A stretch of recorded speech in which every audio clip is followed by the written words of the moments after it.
বিসমিল্লাহির রহমানির রহিম। আসসালামু আলাইকুম ওয়া রাহমাতুল্লাহ। ভাই সাথীবৃন্দ, আমাদের আলোচ্য বিষয় দাওয়াতের মেহনতের গুরুত্ব, এই সম্পর্কে 31 নম্বর পাঠ, 8 নম্বর পর্ব। তো ভাই কথা হচ্ছে যে দাওয়াত প্রত্যেক জামানা প্রত্যেকটা নবী আলাইহিস সালামের সুন্নাত, প্রত্যেকটা নবী আলাইহিস সালাম দাওয়াতের মেহনত মনে করেছে। যদি কোনো মানুষ মনে করে যে দুনিয়ার সমস্ত নবীরা যে আমল করেছে আমি সে আমল করতে চাই, আমি সে আমল করব, তাহলে ভাই তাকে দাওয়াতের মেহনত করতে হবে।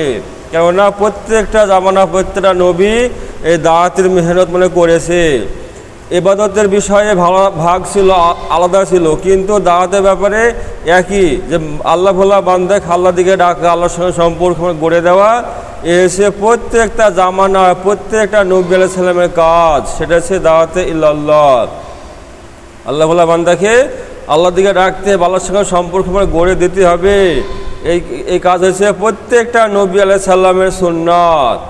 সমস্ত নবীদের দিলের চিন্তা ফিকির যদি এক করা যায়, দিল যেটা চিপির রস বের করা যায়, সেটা হবে কি? সেটা হবে দাওয়াত। সেটা হবে ভাই কি? দাওয়াত। এই দাওয়াতের মেহনত দিয়ে প্রত্যেকটা জামানায় নবীরা করেছে। আর এই কাজের জন্যই ওনাদের সম্মান, ওনাদের মর্যাদা, ওনাদের দাম, কেননা ওরা নবী। আর এই কাজ আল্লাহ সুবহানাহু ওয়া তাআলা একমাত্র নবীদের দ্বারাতে ভাই নিয়েছে। নবী ছাড়া এই কাজ কেউ করতে কিন্তু পারেনি। খুব এই দাওয়াতের মেহনত একমাত্র নবীরাই করেছে। নবী ছাড়া কোনো মানুষ এই কাজ করেনি। যার জন্য আল্লাহ সুবহানাহু ওয়া তাআলা আগেকার জামানায় সব সময় পৃথিবীতে নবী পাঠাতেই থাকতেন, সব সময় পৃথিবীতে নবী আসতেই থাকতো। প্রথম মানুষ হযরত আদম আলাইহিস সালাম, তিনি নবী ছিলেন। তিনার ছেলে শীষ আলাইহিস সালাম, তিনিও নবী ছিলেন।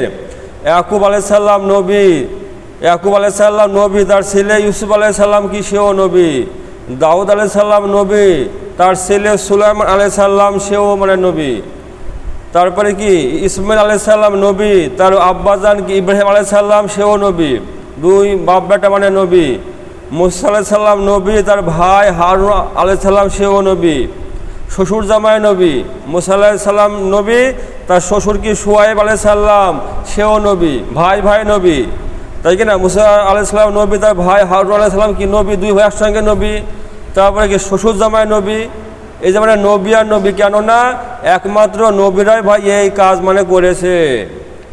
একমাত্র বেগুনা মাসুম নবীদের দ্বারাতে আল্লাহ পাক এই কাজ করে নিয়েছেন। আল্লাহ পাক চাইলে এই জামানায় তো নবী পাঠাতে পারতেন, কিন্তু আল্লাহর কাছে সবথেকে পেয়ারা, সবথেকে মাহবুব মুহাম্মদ মুস্তাফা সাল্লাল্লাহু আলাইহি সাল্লাম, যার কারণে আল্লাহ সুবহানাহু ওয়া তাআলা এই উম্মতকে দামি বানানোর জন্য এই কাজ উম্মতকে দিয়েছেন। দাওয়াতে ইল্লাল্লাহ, এই কাজ উম্মতকে করতে হবে।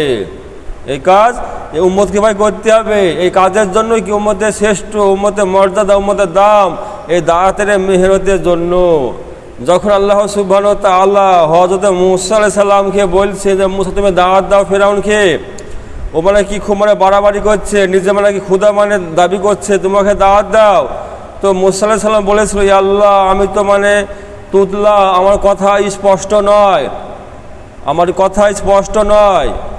আর ওই জন্য কি আমার ভাইকে সঙ্গে দিলে খুব ভালো হবে। একা না বুকা, আর একসঙ্গে দুই ভাই গেলে কী হবে, তোমার সাহসও হবে, দুই ভাই যাবো, ও কি বুঝিয়ে বলতে পারবে। আল্লাহর কাছে কি প্রার্থনা করছে, চাইছে। আল্লাহ সুবহানাহু ওয়া তাআলা কি বলছেন যে না, তোমার ভাই নবী না, আর এ কাজ তো নবী আল্লাহ কাজ, এ কাজ নবী ছাড়া আমি কিন্তু লিইনি, অতএব তোমাকেই যেতে হবে। মূসা আলাইহিস সালাম আবার দরখাস্ত করছে যে না আল্লাহ, আমাকে দিতে হবে। আমি তো ওখানটায় কি ফেরাউনের রাজ্যে কি আমার বিরুদ্ধে কি ওয়ারেন্ট জারি আছে, আমার দ্বারাতে কি একটা কিবতী কি খুন হয়েছে, ওখান থেকে আমি কি চলে এসেছিলাম, ওখানে গেলে কি আমার প্রাণ যাওয়ার আশঙ্কা রয়েছে। অতএব একা যেতে আমার ভয়ও লাগছে। ওই জন্য আপনি অনুগ্রহ করে আমার ভাইকে আমার সঙ্গে দিয়ে দেন। তো ভাই আল্লাহ সুবহানাহু ওয়া তাআলা হযরত মূসা আলাইহিস সালামের ভাইকে ঠিক আছে যাও, নিয়ে যাও, এই বলে কিন্তু ভাই সঙ্গে দেয়নি। এই বলি সঙ্গে দেয়নি। কি করেছে? আগে আল্লাহ সুবহানাহু ওয়া তাআলা মূসা আলাইহিস সালামকে নবীয়ত দিয়েছে, নবী বানিয়েছে।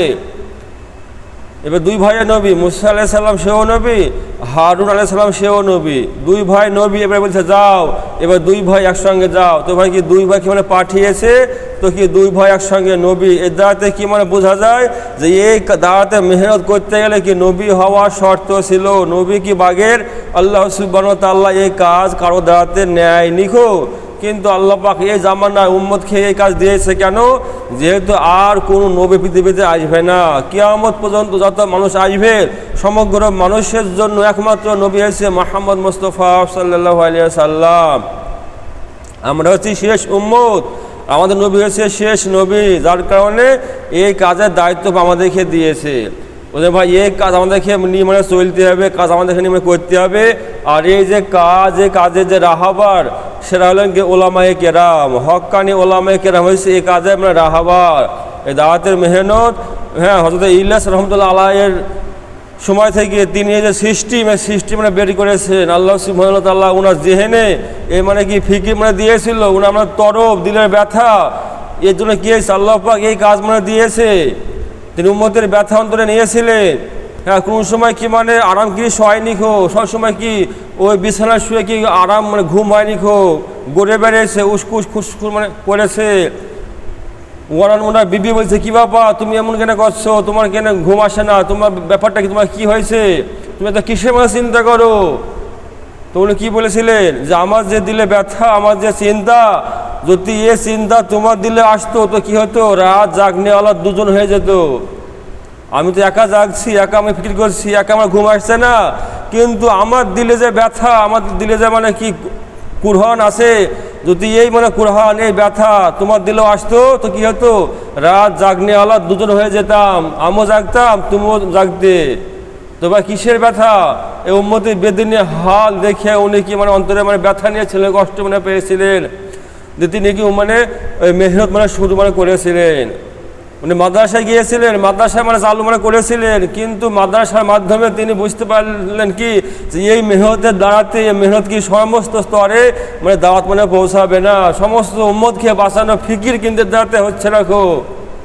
তাই তিনি কি হজে গিয়েছিলেন কাবা শরীফে, ওখানে আল্লাহ রাসূল সাল্লাল্লাহু আলাইহি সাল্লাম ওনাকে স্বপ্নে আমরা দেখা দিয়ে, হ্যাঁ এই যে দাওয়াতে তরতিব বা মেহনত ওনাকে আল্লাহ সুবহানাহু ওয়া তাআলা মানে দিয়েছে।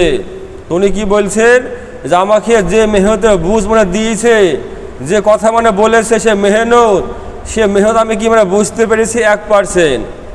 আল্লাহ রাসূল সাল্লাল্লাহু আলাইহি সাল্লাম স্বপ্নের মাধ্যমে হযরত ইলিয়াস রাহমাতুল্লাহ আলাইহি যে মানে কি মেহনত মানে শিখিয়েছে, যে কথা মানে বলেছে, তো ওনার যে মানে সমস্ত কথা মানে 1% উনি বুঝতে মানে পেরেছেন। তারপরে কি বলছে, আর আমি যে মানে মেহনত নিয়ে মানে এসেছি, আমি যে মানে বুঝেছি, তো সেই এককে আমাকে 100 ভাগ করি 1% আমি উম্মতকে মানে বুঝাতে মানে পেরেছি। তো এসে ভাই মেহনত, তিনার কি 1000 বিঘা সম্পত্তি ছিল, সমস্ত সম্পদ তিনি কি দিনের জন্য কীভাবে মানে বিলিয়ে দিয়েছেন। সে মানে পাশে তার গ্রাম ছিল দিল্লির পাশে মেওয়াত, সে মেওয়াতের গরিব মানুষ, সেই সময় ভাই মানুষকে অভাব ছিল, আমাদের এলাকাতেও অভাব ছিল কিনা, মানুষের আগে অভাব ছিল, মানুষ খেতে মানে পায়নি খো। সে অভাব মানুষ মানে কাজ করতে আসতো, উনি কি মানে লেবার হিসেবে কি মানে নিয়ে এসে কি মানে শিক্ষা দিতেন, দিনের শিক্ষা দিতেন, যার পরে কি ওই কাজের টাইমে আবার কি মানে কাজে মানে ছুটির টাইমে মজুরি দিয়ে বাড়ি মানে পৌঁছে দিতেন। এইভাবে দিনে ফিকির ভাই দিয়ে কি ফিকির করে করে করে কি ওনার 1000 বিঘি সম্পত্তি সব কি ভাই দিনের জন্য কি খইয়ে দিয়েছিলেন। সে দিল্লি নিজামুদ্দিন বাংলা আলী মসজিদ, সেখানে উনিও কি ওই সমস্ত সম্পদ মানে শেষ করে না খেয়ে মানে থেকেছেন উম্মতের ব্যথা, উম্মতের কুরহানের জন্য। তো ভাই কী হয়েছে, এখন আল্লাহ সুবহানাহু ওয়া তাআলা ওখান থেকে ভাই কি কাজ নিয়েছেন, ওখান থেকে কাজ কি সারা বিশ্বে মানে চলছে, একই তরতিব একই সিস্টেমে এই কাজ মানে চলছে, যে দুনিয়ার সমগ্র মানুষ কেমন করে জাহান্নাম থেকে বেঁচে জান্নাতে পৌঁছে যায়, এই ভাই চিন্তা ভাবনা এই মেহনত মানে চলছে। কিন্তু আজ কি আফসোস, উম্মতে বিষয়টাকে বুঝতে মানে পারছে না খুব। অনেক আবার কী বলছে, বলে যে এক স্বপ্নের তবলিগ, ইলিয়াস রহমতুল্লাহ আলাইহির এ স্বপ্নের তবলিগ, এ করা বেদাত, এ করা যাবে না খো, এ মানে স্বপ্নের তবলিগ। আর আল্লাহ সুবহানাহু ওয়া তাআলা সহি বুঝ দান করুক, আল্লাহ পাক সহি বুঝ দান করুক। ভাই এ তো হক, আল্লাহ পাকের কথা, আল্লাহ পাক মানে বলছে দাওয়াতের মানে কথা, দাওয়াতের ব্যাপারে আল্লাহ পাক কালাম পাক অসংখ্য কি আয়াত মানে নাজিল মানে করেছেন। সাহাবাদের জীবনব্যাপী যে সংগ্রামকে, দাওয়াতের মেহনত, মুহাম্মদ মুস্তাফা সাল্লাল্লাহু আলাইহি ওয়াসাল্লাম সারা জীবনে ফিকির ব্যথা কষ্ট কি উম্মতের জন্য দিনে মেহনত করতে গিয়ে, আর এই দায়িত্ব আল্লাহ পাক দিয়েছে। আল্লাহ পাক কালাম পাকে অনেক জায়গায় মানে বলেছে মুহাম্মদ মুস্তাফা সাল্লাল্লাহু আলাইহি সাল্লাম হাদিসের মাধ্যমে অনেক কি মানে ফাজাইল মানে শুনিয়েছে, অনেক ফাজাইল শুনিয়েছে। এটা তো আল্লাহ পাকের হুকুম, সে স্বপ্নের মাধ্যমে শিখিয়া যাই মানে এটা কি একটা আল্লাহ পাকের হুকুম। তো ভাই মনে করেন যে আমি বা কোনো ব্যক্তি মানে স্বপ্ন দেখলো, সে মানে নামাজ কালাম মানে সেরকম মানে পড়ে রাখো, সে স্বপ্নে দেখছে, স্বপ্নকে কেউ মানে বলছে তুমি নামাজ পড়ো, দুনিয়া ক্ষণস্থায়ী, এই দুনিয়া ছাড়তে হবে, এখন মৃত্যু হয়ে তোমাকে কবরে রেখে আসবে, তুমি নামাজ পড়া আমরা শুরু করো, আর এই নামাজের দাওয়াত তুমি সবাইকে দাও। মনে করেন একজনকে স্বপ্নে মানে দেখাইলো, আল্লাহ সুবহানাহু ওয়া তাআলা মনে করেন কোনো ব্যক্তিকে স্বপ্নে মানে দেখাইলো যে তুমি নামাজ পড়ো। এবার সেই ব্যক্তিকে ঘুম থেকে জেগে উঠলো, জেগে ওঠা পরে বলছে হ্যাঁ আমাকে নামাজ পড়তে বললো, স্বপ্নে আমাদের নামাজ পড়তে হবে। তোমার সে কী করলো, সে ভাই নামাজ ভাই পড়া শিখিয়ে দিল, ওলামার কাছে গিয়ে কী হবে নামাজ মানে পড়তে হয় সমস্ত কিছু বিষয় শিখে ও নামাজ মানে পড়তে লাগলো। আর সবাইকে দাওয়াত দিচ্ছে, বলছে ভাই যে নামাজ পড়ো, ভাই নামাজ পড়তে নামাজ পড়ে আল্লাহ হুকুম, মানে দাওয়াত দিচ্ছে মানে বলছে এবং আমরা বুঝাইছে। তো ভাই আপনি কি বলবেন এটা মানে স্বপ্নের নামাজ, এই নামাজ পড়া আপনার যাবে না খো, এটা স্বপ্নের নামাজ। কেননা ওকে স্বপ্নে দেখিয়েছে, দেখি কি স্বপ্নের মাধ্যমে ও কি নামাজ মানে পড়া আমরা শিখেছে, ও নামাজ মানে পড়ছে, ওর ফ্যামিলিকে কি নামাজ মাঝে এনেছে, ও মানুষকে বলছে মানে বুঝাইছে, এটা স্বপ্নের, এটা স্বপ্নের নামাজ, নামাজ পড়া যাবে না, এটা বেদাত এমন বলবেন আপনি? এটা ভাই এমন মানে নয়, ঠিক কিনা? তো অনুরূপভাবে যে ভাই স্বপ্নে দেখুক বা যাভাবে দেখুক, যেন ওনার ফিকির আল্লাহ পাক দিয়েছে, উনি সে ফিকির চল্লিশ সম্মুখে পেশ করছেন, তাই কি না? তো সে কি সে ফিকির আমাদের এখানে চলতে হবে, ফিকির করতে হবে, যে দাওয়াত দিতে হবে, মানুষের কাছে যেতে হবে, বলতে হবে, মানে বুঝাতে হবে, এটা তরিকা, একটা সিস্টেম, একটা নিয়ম, এটা একটা নিয়ম, এ পদ্ধতি। কিন্তু এর মধ্যে কি আছে, এর মধ্যে কি হাদিস কোরআনে অনেক কি মানে সাবেত মানে রয়েছে, মন করা কোনো তো মেহনত নয়, এটা কোনো মন করা কোনো বিষয় না, এটা হাদিস কোরআনে কি মানে সাবেত মানে রয়েছে। সাহাবারা আল্লাহর রাস্তায় বেরিয়ে গিয়েছে, 6 মাসের জন্য গিয়েছে, 1 বছরের জন্য গিয়েছে। মুসাব ইবনে উমাইর রাদিয়াল্লাহু আনহুকে আল্লাহ রাসূল সাল্লাল্লাহু আলাইহি সাল্লাম 1 বছরের জন্য কি মদিনা মানে পাঠিয়েছিলেন শিক্ষা মানে গ্রহণের জন্য, মানে শেখানোর জন্য। অনেক সাহাবা আল্লাহর রাস্তায় 6 মাস মানে সফর মানে করেছে, 4 মাস মানে সফর মানে গিয়েছে, মেহনত মানে করেছে। পুরো সময় কি সাহাবারা আপনার লাগিয়েছে, কোনো তরতিব ছিল না খো, 4 মাস 40 দিন 3 দিন এমন কোনো তরতিব ছিল না খো। যখন যে কি দিনে ডাকে আসছে সাহাবারা বেরিয়ে গিয়েছে। সাহাবারা তো কি মানে চলেছে তাগাজার প্রতি, তাগাজা মানে প্রয়োজন দরকার, যখন যেমন মানে প্রয়োজন দরকার তখন কি সাহাবারা সময় মানে লাগিয়েছে, বেরিয়ে চলে গিয়েছে, সংসার দিকে ঘুরে মানে তাকায় নিখো। কিন্তু আজকে আমরা কমজোর দুর্বল, তার জন্য ওলামায়ে কেরাম আমাদের সময়টা কি তরতিব মানে পেশ করেছে, তোমরা এরপরে আসো, আস্তে আস্তে কি সময় লাগাও, 3 দিন চলো, 4 মানে কি 10 দিন লাগাও, হ্যাঁ 4 মাস লাগাও, আগে থেকে জুড়তে হবে, সময় লাগাইতে হবে। এখন তো কি ডাকে এসছে হর সাল মানে 6 মাস, 6 মাস কি মেহনত করতে হবে, 6 মাস মেহনত করতে হবে। আল্লাহ রাসূল সাল্লাল্লাহু আলাইহি সাল্লাম হ্যাঁ তবু কি যুদ্ধের সময় যে মানে কি মাল হাজির করতে হবে বলেছিলেন কি না?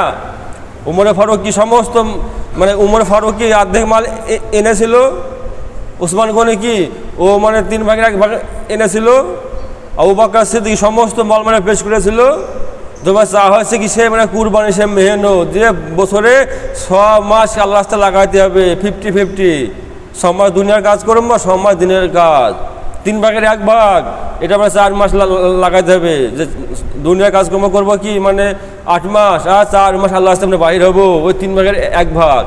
এই সূত্র ধরে ভাই কি মেহনত মানে চালু হয়েছে। এর মধ্যে কি কোরআনে আমরা সাবেত রয়েছে, হাদিসে পাকের কি সাবেত মানে রয়েছে, প্রমাণ রয়েছে। কিন্তু আজকে আমার এটা উম্মত মানে বুঝতে পারছে না খো, কিন্তু উম্মত আজকে এটা আজকে মানে বুঝতে পারছে না খো। প্রত্যেক মাসে 3 দিন মানে লাগাইতে হবে, এ মানে কি তাহলে আল্লাহ পাক কি পুরো 10 দিনের মানে এই 1 মাসে সওয়াব মানে দান করবে, 10 আল্লাহ পাক দেয়। সূরা আনামের 160 নম্বর আয়াতে আল্লাহ পাক মানে বলছেন বিসমিল্লাহির রহমানির রহিম, মান জা আবিল হাসানাতি ফালাহু আসরুন আমসালিহা। যা বাংলা মানে হয়েছে কি যে নিশ্চয় যাহারা নেক কাজ করবে উহা 10 গুণ সওয়াব প্রাপ্ত হইবে। তো আমি লাগালাম মানে কি প্রতি মাসে 3 দিন, আল্লাহ পাক দিল কি পুরো মানে 10 দিনের সওয়াব, 1 মাসের সওয়াব 30 দিনের, 3 × 10 30 দিনের সওয়াব মানে পেয়ে গেলাম কি না? এটা কি মানে কোরআনের দলিল, তো এরকম ভাই এই সিস্টেমে কি দাওয়াতে মেহনত কিভাবে সাজানো হয়েছে, এতে কোনো হাদিস কোরআনের বাইরে কিন্তু ভাই কি নাই। এর প্রতি আমাকে জমতে হবে। এর দ্বারাতে কী হয়েছে, বহুত মানুষ কি দিনের দিকে ফিরে আসছে। হ্যাঁ, অনেক মানে কি নেশাখোর মানুষ এই দিনের মধ্যে ওরা ফিরে আসছে। স্কুল কলেজে পড়ছে ছাত্র, ওরা কি সুন্নতের উপরে চলছে। 4 মাস লাগিয়ে এসে কি তারা সুন্নতের উপরে চলছে, মাথায় টুপি, মুখে দাড়ি, বড় জামা, স্কুলে মানে কলেজে মানে পড়ছে। দেখি মনে হচ্ছে মাদ্রাসার তালেবুল এলেম, মাদ্রাসার তালবিলি মানে মনে হচ্ছে। দেখি মনে হচ্ছে কি কোনো একটা ওলামা, হাফেজ, মুফতি মানে চেহারা দেখে মনে হচ্ছে। কেননা ও কোনো মাদ্রাসা কিন্তু আমরা পড়ায়নি। শিক্ষা মানে কোথায় পেয়েছে? এই যে সুন্নত মানে কোথা থেকে আসলো? এই দাওয়াতের মাধ্যমে ভাই এসছে, দাওয়াতের মাধ্যমে সুন্নতের লেবাসে এসছে। অনেক আবার কি বলে, এত মানে দাওয়াত দিছে, দাওয়াত তো কিছু হয়েছে না, কি পরিবর্তন আসলো ভাই? এত হয়েছে, কত হয়েছে মেহনত করতে হয়েছে ভাই। নামাজ পড়ে মানুষকে শতকরা 10টা। আমার আপনার মহল্লায় দেখবেন, চিন্তা করে হিসাব করবেন, মানুষ নামাজ পড়ে শতকরা 10টা, বাকি 90টা মসজিদে মানে বাইরে। এবার যে 10টা মানে নামাজ মানে পড়ে, তারা সকলে দাওয়াতের সঙ্গে যুক্ত আছে? যুক্ত নাই।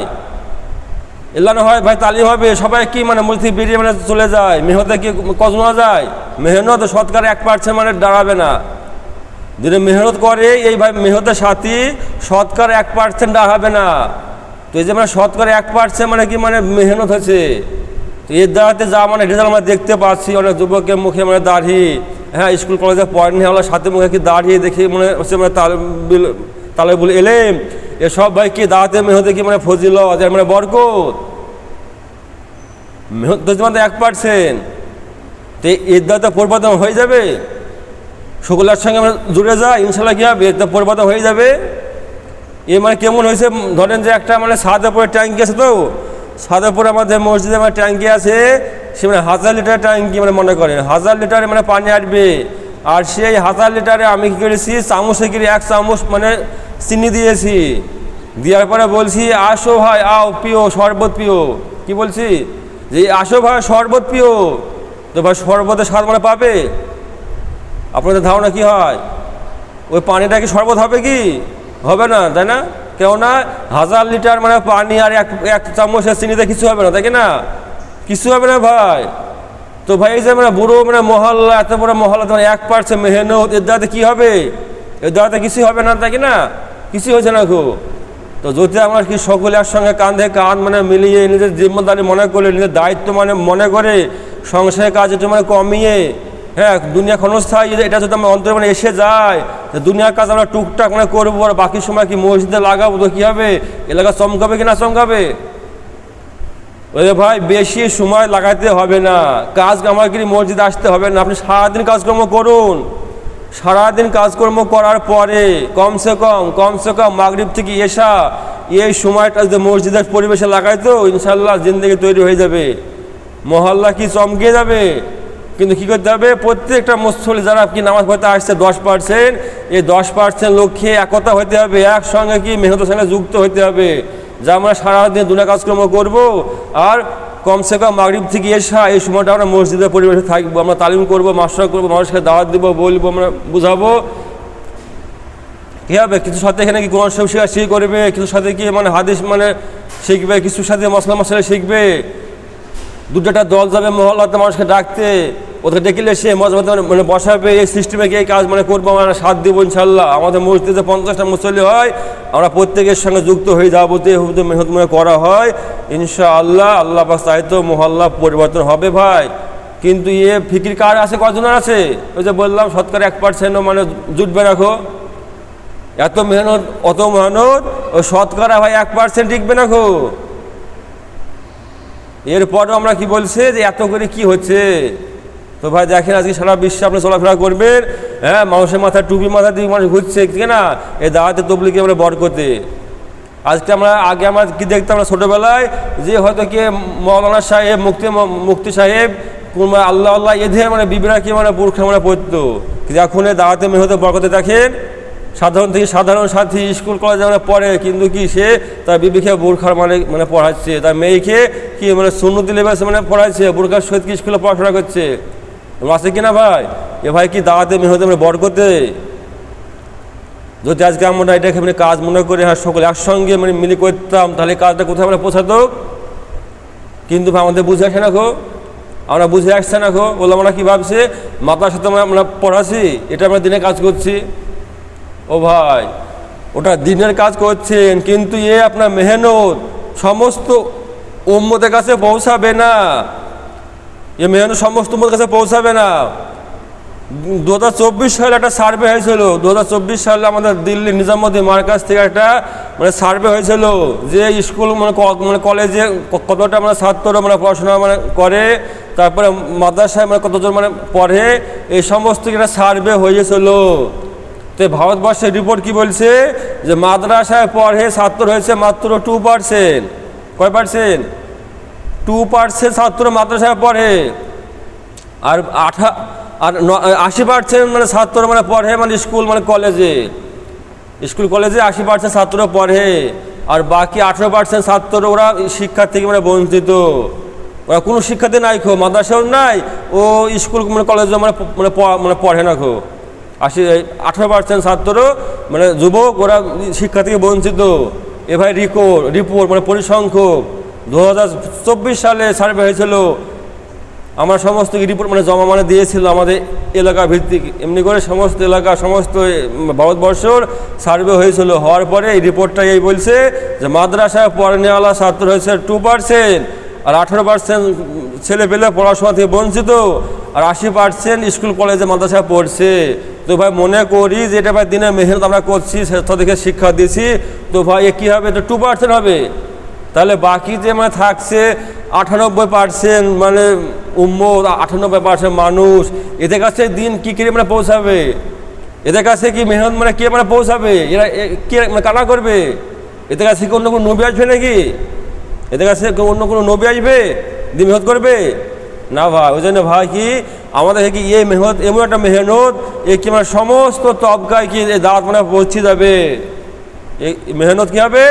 সমস্ত তবকায় মানে পৌঁছে যাবে।